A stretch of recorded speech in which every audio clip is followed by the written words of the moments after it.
यस्य स्वयं स्वभावाप्ति रभावे कृत्स्नकर्मणः तस्मै सौज्ञानरूपाय नमोस्तु परमात्मने नमोस्तु शुद्धात्मने नमोस्तु गुरुरात्मने पंकनहि पंकज बनु मुक्ता बनु नसीप दीप बनु जलतारहूँ गुरुपद पद्म समीप नमो भारती भ्रम मिटे ब्रह्म बनु मैं बाल भार रहित भारत बने भास्वत भारत भाल भार रहित भारत बने भास्वत भारत भाल। पंच परमेष्ठी भगवान की, द्वादशांग जिनवानी माता की, अध्यात्म महर्षि आचार्य भगवान श्री पूज्यपाद मुनि महाराज की, चारित्री चक्रवर्ती मुनिकुल पितामह योगींद्र चूड़ामणि धर्म साम्राज्य नायक 20वीं शताब्दी के प्रथम आचार्य भगवान श्री शांति सागर जी मुनि महाराज की, दीक्षा गुरु शांत मूर्ति वात्सल्य रत्नाकर गुरुवर आचार्य भगवान श्री सन्मति सागर जी मुनि महाराज की, परम पूज्य आचार्य भगवान श्री विद्यासागर जी मुनि महाराज की, परम पूज्य आचार्य वर्य श्री वर्धमान सागर जी मुनि महाराज की, अहिंसा परमो धर्म की।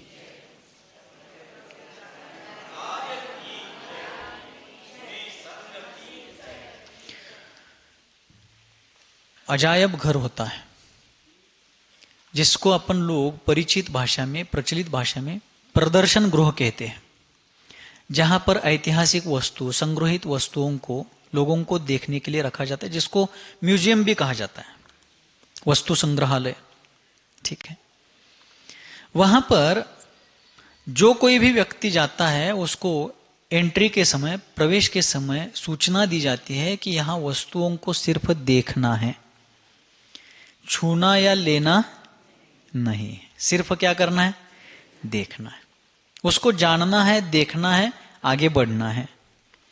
उसी प्रकार जिन योगियों ने अपने आत्म ध्यान में तल्लीन रहते हुए आत्म साधना में स्थिरीकृतात्म तत्वस्तु, आत्म तत्व में जो स्थिरीकृत हो चुके हैं, ऐसे योगी योग परायण, आत्म ध्यान में, अध्यात्म में पराकोटि को स्पर्श करने वाले वे योगी, ये क्या है, कब से है, किसका है, कैसा है, क्यों है, कैसे इत्यादि बातों का विकल्प नहीं करते हैं। यहाँ तक कि स्वदेहम अपि न अवैति, अपने देह को भी उस ध्यान काल में अपने शुद्धात्मानुभूति के प्रसंग में नहीं जानते हैं, अर्थात उससे भी वे विमुख हो जाते हैं। एक महान विद्वान साधक हो गए जैन दर्शन में पिछले शताब्दी में, 20वीं शताब्दी में। जैसे महाराष्ट्र कर्नाटका में हम सभी लोग स्वर्गीय वीराचार्य बाबा साहेब कुचनूरे, इनका जितने आत्मीयता के साथ, श्रद्धा के साथ स्मरण करते हैं, उसी प्रकार वे कोई प्रतिमाधारी व्रती नहीं थे, लेकिन बाल ब्रह्मचारी थे, लेकिन उनका सामाजिक कार्य, धार्मिक कार्य, परोपकार इत्यादि देख करके आज अच्छे अच्छे साधु संत भी उनके प्रति अत्यंत आत्मीयता के साथ कृतज्ञता का भाव धारण करते हैं। उसी प्रकार मध्य प्रदेश, उत्तर प्रदेश का जो क्षेत्र बुंदेलखंड कहलाता है, ललितपुर, टीकमगढ़ वाला एरिया, टीकमगढ़ उस तरफ का एरिया, आहार जी, पपोरा जी, उस एरिया में एक बहुत अच्छे साधक हो गए जिनका नाम जैन जगत में प्रसिद्ध है, आप लोग भी जानते होंगे, क्षुल्लक गणेश प्रसाद जी वर्णी। बहुत बड़े विद्वान हुए। वास्तव में वे अजैन कुल में उत्पन्न हुए थे, असाटी जाति के थे, लेकिन उनकी जिन धर्म पर श्रद्धा थी। क्यों श्रद्धा थी? संगति का असर।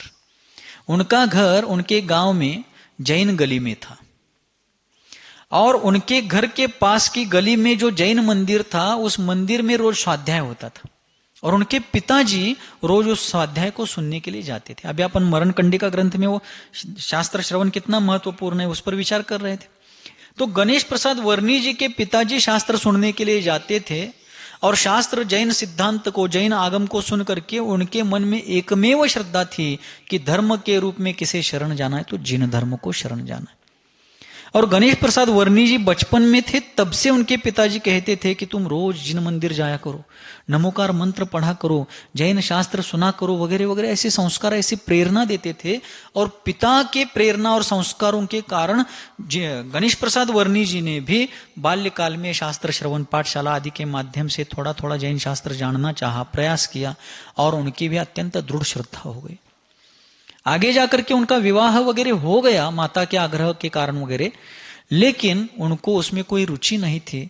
बाद में जाकर के वे एक धर्म माता चिरोंजाबाई थी, उनकी धर्म माता, सागर मध्य प्रदेश में, उनके यहाँ जाकर के रहने लगे, त्यागी व्रतियों के संपर्क में आ गए और आगे जाकर के उन्होंने एक शुल्लक दीक्षा ले ली। समयसार आदि ग्रंथों के विशेष ज्ञाता थे, न्याय ग्रंथों के विशेष विद्वान थे गणेश प्रसाद वर्णी जी। देखिए, असाटी जाति में अजैन कुल में उत्पन्न होकर के भी पूर्व जन्म का कोई ऐसा पुण्य उदय में आया कि जैन धर्म को सिर्फ वो श्रद्धा के रूप में स्वीकार नहीं करते थे, बल्कि जैन दर्शन के विशेष विद्वान हो गए। पद्म पुराण पढ़ना, आदि पुराण पढ़ना, उत्तर पुराण पढ़ना वगैरह, ये सारे प्रथमान योग आदि पढ़ना, श्रावकाचार आदि पढ़ना बहुत अच्छी बात है, किंतु न्याय ग्रंथों को पढ़ना बहुत विशेष बुद्धि, विशेष सौभाग्य आवश्यक होता है। न्याय ग्रंथ का मतलब क्या है?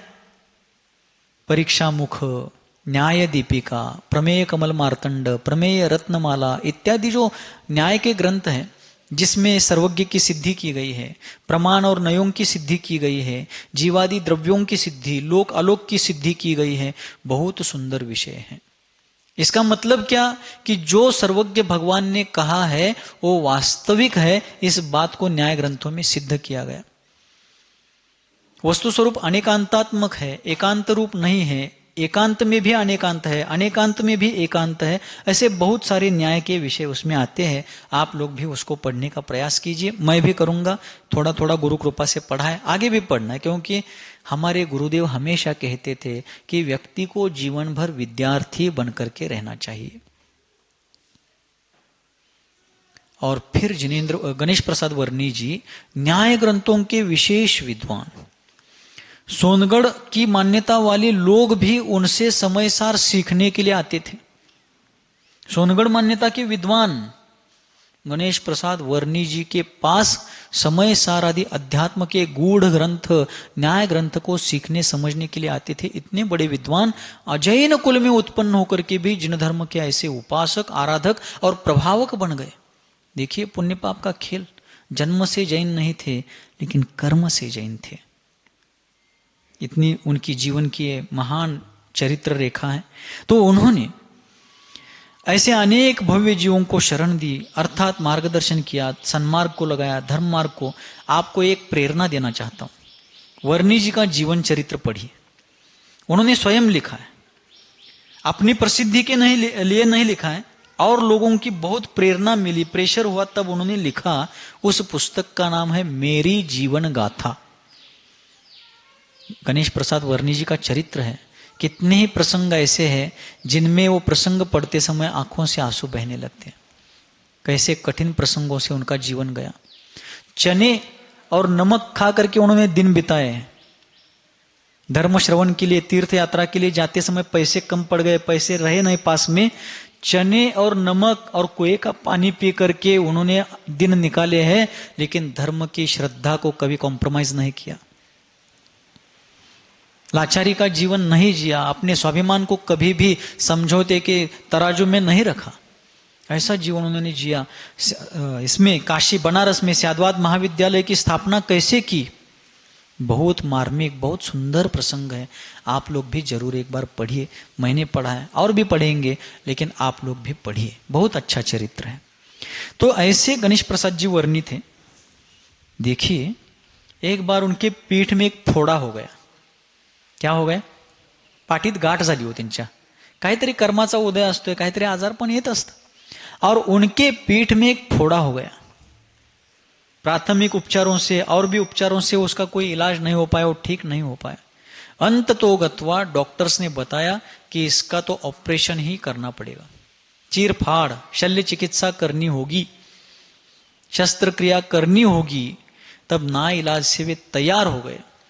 जब ऑपरेशन थिएटर में चले गए, वहां जाने के बाद जब उनको उस स्थान पर लिटाया गया, डॉक्टर बोले मैं आपको शून्य का इंजेक्शन दूंगा। मराठीमध्ये आपण भूल देणे म्हणतो ना, तो शून्य का इंजेक्शन देने की बात जब डॉक्टर्स ने कही तो वर्णी जी बोले नहीं, आप शून्य का इंजेक्शन दिए बिना मेरा ऑपरेशन कीजिए, बस मैं आत्मध्यान करूंगा और जब मैं उस ध्यान साधना में प्रवेश करते समय आपको एक हल्का सा एक विशिष्ट संकेत दूंगा, इशारा करूंगा, मेरा इशारा मिलते है आप अपना काम चालू कीजिए।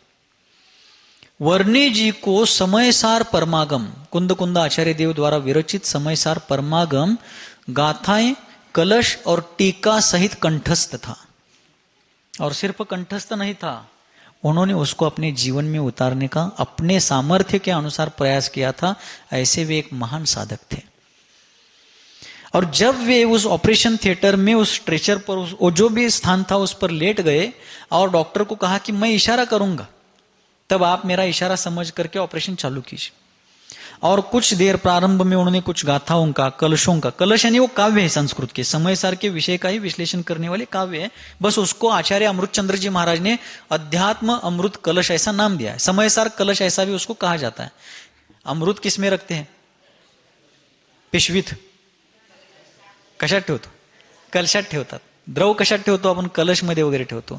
तो ये कलश अर्थात ये जो काव्य है अमृत से भी बढ़कर है, क्योंकि बाहर का कोई अमृत व्यक्ति पीता है तो उसको लौकिक शारीरिक सुख मिलता है, लेकिन ये जो अमृत है इससे अमरत्व का अर्थात सिद्धत्व का सुख मिलता है, इसलिए उन्होंने उसको अमृत कलश ऐसा नाम दिया है। तो आचार्य महाराज ने ऐसे कलश समयसार परमागम के ऊपर 278 कलश लिखे हैं।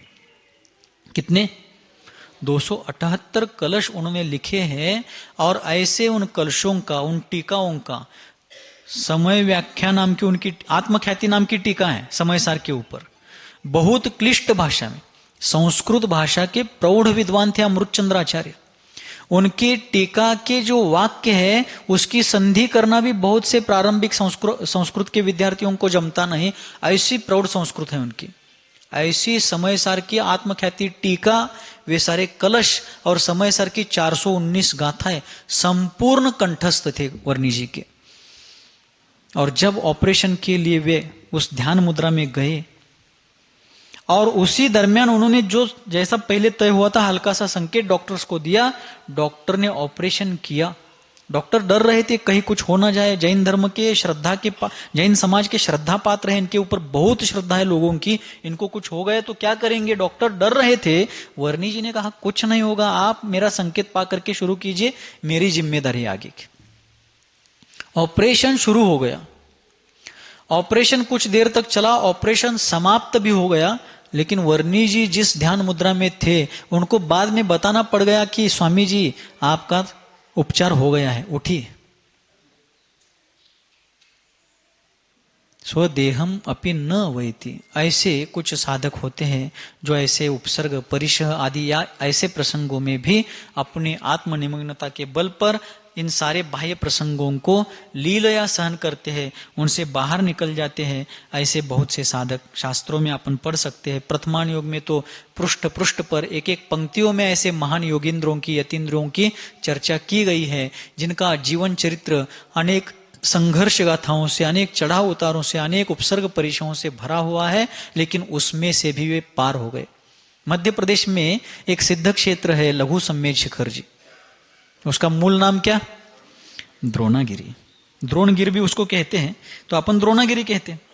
वहां पर एक गुरुदत्त नाम के मुनिराज निर्वाण प्राप्त हुए। कौन से मुनि महाराज? गुरुदत्त नाम के मुनि महाराज की वहां पर निर्वाण स्थली है। तो वो जब वहां पर ध्यान के लिए बैठे थे, चतुर्थ काल की घटना है, जब वे ध्यान के लिए बैठे थे तो उनका भूतकाल का एक शत्रु जो उनसे वैर रखता था, एक तरफा वैर रखता था, वो वहां से जा रहा था और उसने देखा कि ये मेरे शत्रु है। वो एक तरफी वैर था। मुनि महाराज तो अपने ध्यान में बैठे थे, आत्म तत्व का चिंतन मनन ध्यान आदि कर रहे थे। उसी दरमियान उसने उनको देख लिया तो वो प्रतिशोध की अग्नि में झुलसने लगा, बदला घ्यायचा होता त्याला। तो उस समय उसने उस जंगल की सूखी लकड़ियां इकट्ठा की, वाळलेली लाकड़, और सूखी लकड़ियां इकट्ठा करके उन मुनि महाराज के चारों तरफ वो लकड़ियां रच दी। चिता रचते हैं ना, चिता, उस प्रकार वो लकड़ियां रच दी और उसने किसी प्रकार का विवेक ना रखते हुए आग लगा दी। आपण असतो तर ते ध्यान बिन नंतर बघू, चला. ते सगळं काढून बाहेर आलो असतो आणि कोण रे तू म्हणून त्याच्या अंगावर गेलो असतो. लेकिन वे मुनि महाराज, गुरु दत्त मुनि महाराज ध्यान मुद्रा में बैठे रहे. चारों तरफ से बाहर से आग लगी हुई थी. वे विचार कर रहे हैं, गुरुदत्त मुनिराज क्या विचार कर रहे हैं कि जिसने ये कार्य किया है वो कितना उपकारी है. क्यों? क्योंकि भीतर मैंने ध्यान रूपी अग्नि प्रज्वलित की थी, भीतर से मैं कर्म रूपी ईंधन को जला रहा था. इसने बाहर से अग्नि जलाकर देह रूपी ईंधन को भी जला करके मेरा काम आसान किया है. ऐसी ध्यान साधना में लीन हो गए. उसी समय श्रेणी आरूढ़ हो गए. अंतर मुहूर्त में केवल ज्ञान को प्राप्त करके वहीं से निर्वाण को भी प्राप्त हो गए. इसलिए स्वदेहम अपि न अवैति योगी योग परायण.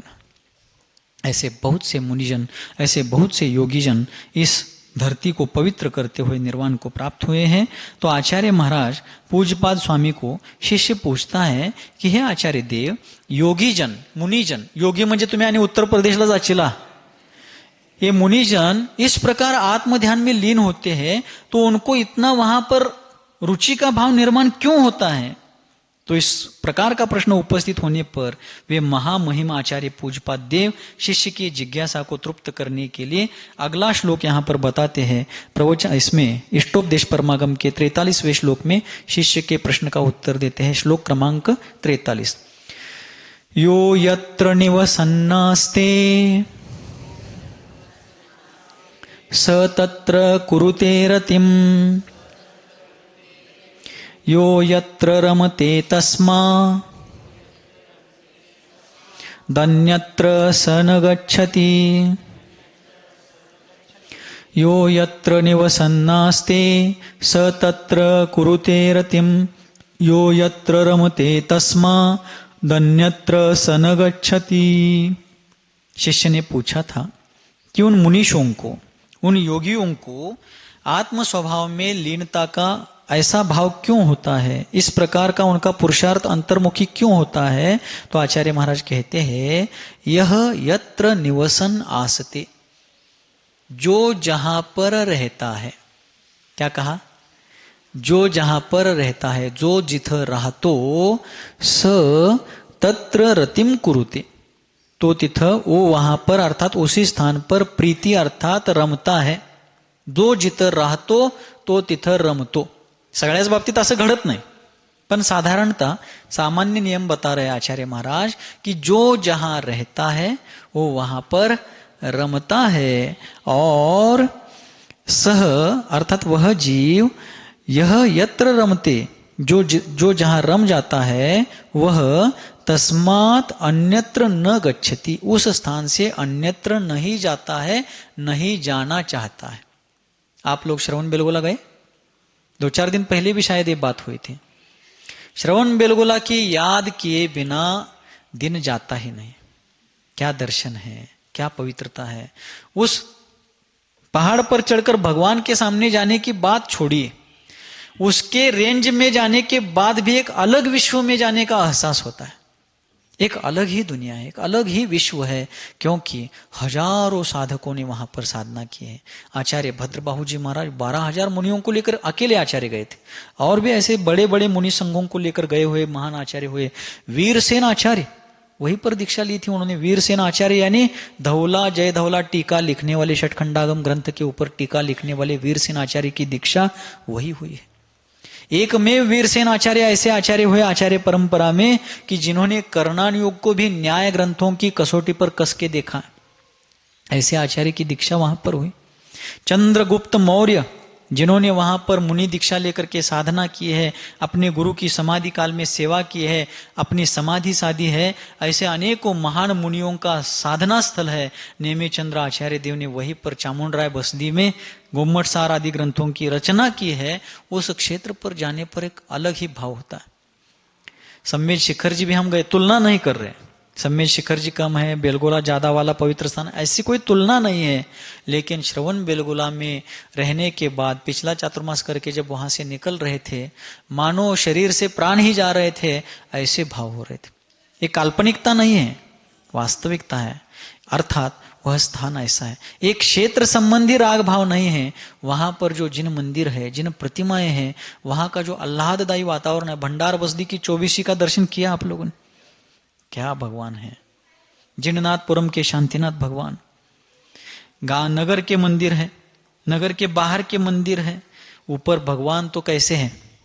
रविंद्र जैन लिखते हैं, ये लाखों में एक नहीं है, दुनिया भर में एक. आपण मराठीत काय म्हणतोय? काय माणूस आहे, लाखात एक आहे म्हणतोय का नाही? एखाद्या व्यक्तीबद्दल किसी एखाद्या व्यक्ति के बारे में अपन कहते हैं क्या व्यक्ति है, लाखों में एक है. आपका बेटा लाखों में एक है, आपके पिता लाखों में एक है, आपकी माँ लाखों में एक, ऐसा कहा जाता है. लेकिन बाहुबली भगवान की स्तुति करते समय रविंद्र जैन कहते हैं ये लाखों में एक नहीं है, दुनिया भर में एक. बाहुबली भगवान का मस्तकाभिषेक जो भजन है उसकी पंक्ति है, दुनिया भर में एक. शास्त्रों में, शिलालेखों में श्रवण बेलगोला क्या ऐसा उल्लेख है कि उन बाहुबली भगवान के मुख का, उस जिन बिंब के मुख का दर्शन सर्वार्थ सिद्धि के देवों ने किया. कौन से देवों ने? सर्वार्थ सिद्धि के देवों ने बाहुबली भगवान के मुख का दर्शन किया है. और क्या चाहिए बताओ? अब सर्वार्थ सिद्धि जो समझते हैं, उन अहम इंद्रों का वास्तविक स्वरूप जो जानते हैं, वो समझ लेंगे मैं क्या कह रहा हूं. अर्थात ऐसा वह क्षेत्र है जो वहां रहता है वो वहां रमता है. इसलिए आचार्य कहते हैं कि जिस प्रकार वहां होता है उसी प्रकार जो साधुजन, जो मुनिजन आत्म स्वभाव में रमते हैं, आत्म स्वभाव में रहते हैं, उसका ध्यान करते हैं. वो ध्यान करते समय जब उनको शुद्धात्मा की अनुभूति, शुद्धोपयोग अनुभूति होती है, तो वो ऐसा अतीन्द्रिय आनंद पाते हैं कि वहां से वो अन्यत्र नहीं जाना चाहते हैं. अर्थात अपने आत्म आनंद का ही अनुभव करना चाहते हैं जो जहां रहते हैं. अर्थात आत्म स्वभाव में रहते हैं तो उसी में तल्लीन होना चाहते हैं, और यदि उसमें तल्लीन होते हैं तो वहां से अन्यत्र नहीं जाना चाहते हैं. देखिए, तोता होता है, तोता, पोपट, गिनी. तोते को किसी ने पाला है, उसको बहुत अच्छा अच्छा सब रख रखाव किया है, खान पान दिया है. अब उसको पिंजरे से बाहर निकालने पर भी वो जाता है क्या कहीं पर? क्यों? यहां पर उसको जो चाहिए सब मिलता है. हाँ, स्वातंत्र्य नहीं है, परतंत्र जकड़ा हुआ जीवन है, ठीक है, लेकिन अब उसको उसमें इंटरेस्ट है. क्यों? वहां पर उसको ठीक लग रहा है, तो उसको कितना भी बाहर छोड़ो, ओढ़कर घर में, आसपास आंगन में, पेड़ों पर बाहर के सब टहलेगा, करेगा, लेकिन अंत में आकर के उसी पिंजरे पर बैठेगा, पिंजरे में बैठेगा. उसी प्रकार वे निर्घ्रंथ मुनिजन अपने अतीन्द्रिय आत्मानंद लेकर के उसी में तल्लीन होना चाहते हैं. एक राजा ने एक मछुआरे के बेटे से विवाह कर लिया. कोळी असते की कोळी, मासेमारी करणारा, त्याच्या मुलगीबरोबर लग्न केला. कोण? काय नियोजन. एक राजा ने मछुआरे के बेटे के साथ विवाह किया. अब बेटी थी मछुआरे की, पत्नी किसकी हो गई? राजा की. अब राजा की पत्नी हो गई, रानी हो गई, तो उसको सारे अधिकार, सारा सम्मान प्राप्त हो गया. लेकिन वो मछुआरे की बेटी विवाह करके राजमहल में आ गई, कुटी से कोठी में आ गई, राजा के महल में आ गई, हवेली में आ गई. बहुत दिन हो गए. एक दिन उसके चेहरे पर वेदना दिखाई देने लगी. तो राजा ने पूछा क्या हुआ? वैद्यों को बुलाया, दिखवाया, किया, लेकिन वेदना इतनी हो रही थी. तो राजा ने पूछा था क्या हो रहा है, वो कुछ बोल नहीं पाई. वैद्यों को बुलाया, वैद्यों ने नाड़ी वगैरह देख करके बताया कि इनको आराम की जरूरत है, इनकी निद्रा भंग हुई है. राजा आश्चर्य करने लगा, राजमहल में नींद नहीं आ रही? अलाओ ना, हो ना.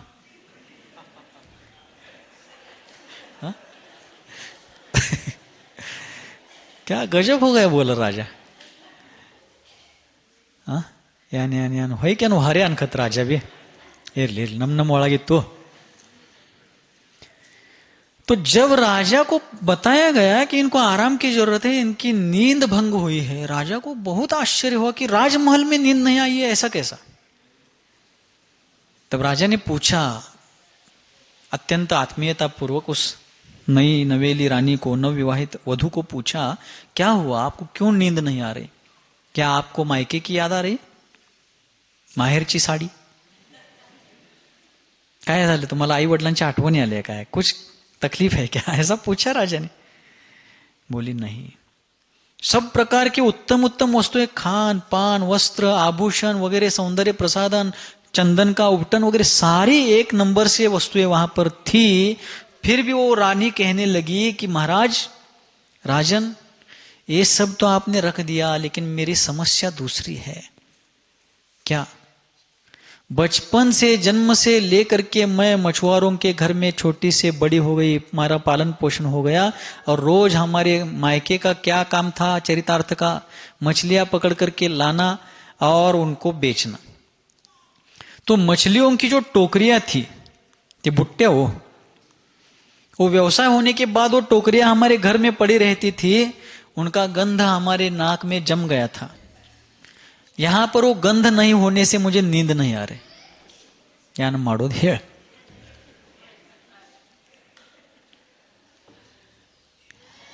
देखिए, होता है, संस्कार होता है। यहां पर सब प्रकार की उत्तम उत्तम वस्तुएं थी, लेकिन एक बात उनकी आदत में थी कि मुझे वहां पर हमारी कुटिया में जो मछलियों की जो रखने का पात्र था, उसकी गंध रोज लेने की आदत हो गई थी, वहीं पर मुझे नींद लगती थी। हमारे घर में भी अन्यत्र आसपास कहीं नींद नहीं लगती थी, वो टोकरियां जहां रखी रहती थी वहीं पर मुझे नींद आती थी। जो जिथे राहतोय तो तिथं रमतोय। तुम्ही पण आता कुंतलगिरीत रमलाय की? मणिकडे भाद्रमती शागण्ಣ धारी कसा मेव येतील आदा ಇಲ್ಲಿ ಹೆಂಗೆ ಐತಿ? ಭಗವಂತರ ದರ್ಶನ ಐತಿ, महाराजगोळ दर्शन येते, आहारदान येते, स्वाध्याय येते, पूजन येते. बरं वाटायला लागलं इथं का नाही? नक्की शेजाऱ्यांची शपथ आहे, खरं सांगा, खरंच बरं वाटायला लागलं. तो यहां पर तो आचार्य कहते हैं कि इस प्रकार योगी जन भी क्या करते हैं, अपने आत्म स्वभाव में रमते हैं. एक गाथा शायद कुछ दिन पहले आपको बताई थी, समय सार में कुंद कुंद भगवान ने कही, छिज्जदुआ भिज्जदुआ निज्जदुआ अहव जादु विप्पलयम जम्हा तम्हा गच्छदु तहा विहुन परिग्रहो मज्ज. आत्म ध्यान में लीन हो चुके शुद्धात्मा की अनुभूति करने वाले वे मुनिंद्र क्या भाव रखते हैं? इस देह को छेदा जाए, भेदा जाए. छिज्जदुआ भिज्जदुआ निज्जदुआ, कोई इसको घसीटता हुआ ले जाए.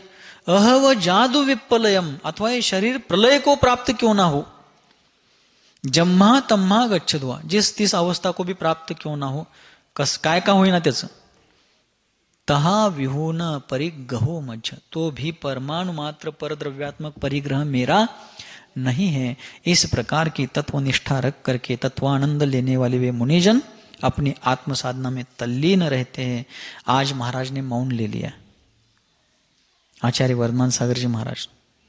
कल तक हम लोगों से भी बात करते थे, आज हम लोगों से भी बात एक शब्द से नहीं की, एक शब्द से, अक्षर, एक अक्षर से भी बात नहीं की.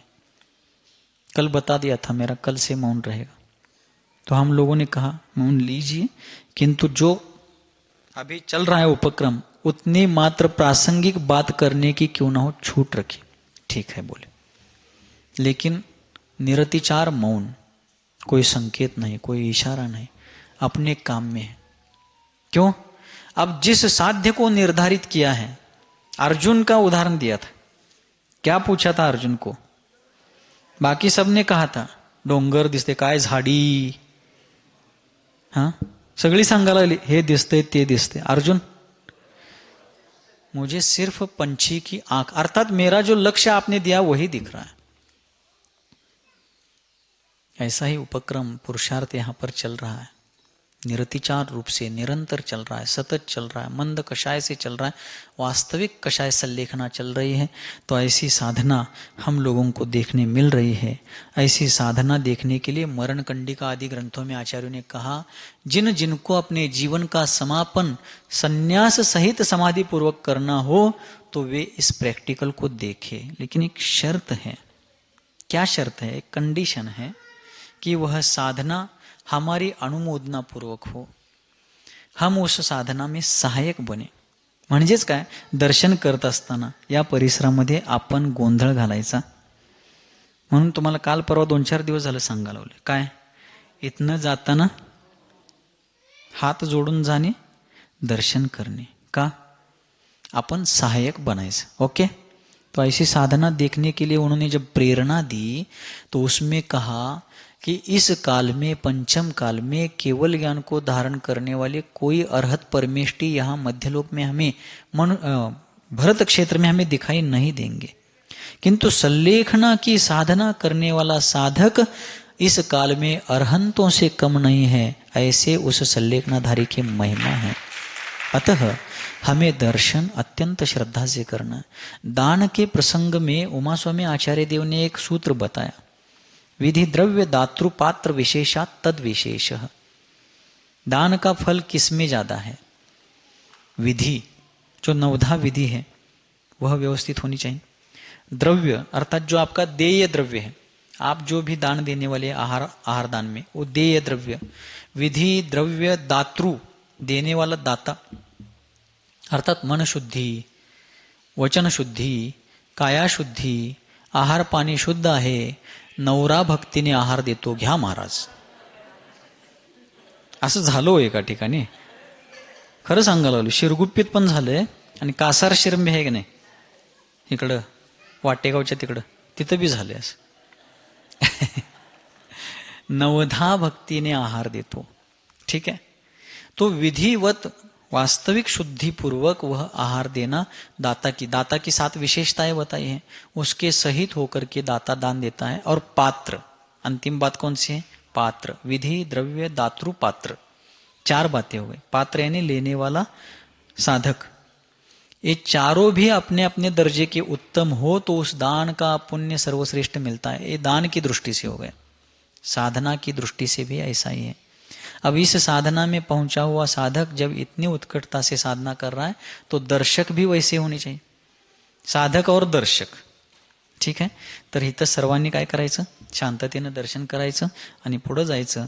इस संलेखना को देख करके हमें भी अपने जीवन का अंत कैसे करना है इसके आदर्श लेकर के उस प्रकार आगे बढ़ना है। इन्हीं मंगलमय भावों के साथ जिनके हृदय रूपी पद्म सरोवर से विश्वव्यापी वात्सल्य की लोक कल्याणकारिणी धर्मगंगा सर्वजन सुखाय और सर्वजन हिताय इस लोकोत्तर भावना से निरंतर और निर्व्याज रूप से बहती है, जो वर्तमान धर्म तीर्थादि नायक भगवान सन्मतिनाथ के लघुनंदन हैं, जो चारित्र्य चक्रवर्ती आचार्य भगवान श्री शांति सागर जी महामुनिराज के मूल संघ आचार्य परंपरा के आभूषण स्वरूप हैं, जिनका जीवन मानवता का मानदंड और उदारता का उदाहरण है, मूलाचार ही जिनका साधन है और समय सार ही जिनका साध्य है, जो धर्मरथ के समर्थ सारथी हैं, संसार समुद्र में डूबने वालों के लिए जो अभेद्य धर्म नौका समान है, जिनका जीवन सहजता और सरलता के कारण सुंदरता से भी सुंदर है, जो अज्ञान अंधकार में भटकने वालों के लिए रत्नत्रय के रत्न दीप है, ऐसे मेरे जीवन के सर्वे सर्वा भाग्य विधाता सन्मति सागर आचार्य देव के त्रिभुवन सुंदर लोक पूज्य चरण कमलों में यही प्रार्थना करता हूँ कि हे गुरुदेव, सभी की मति सन्मति हो और सभी की गति पंचम गति मोक्ष गति हो। इन्हीं मंगलमय भावों के साथ बोलिए गुरुवर आचार्य भगवान श्री सन्मति सागर जी मुनि महाराज की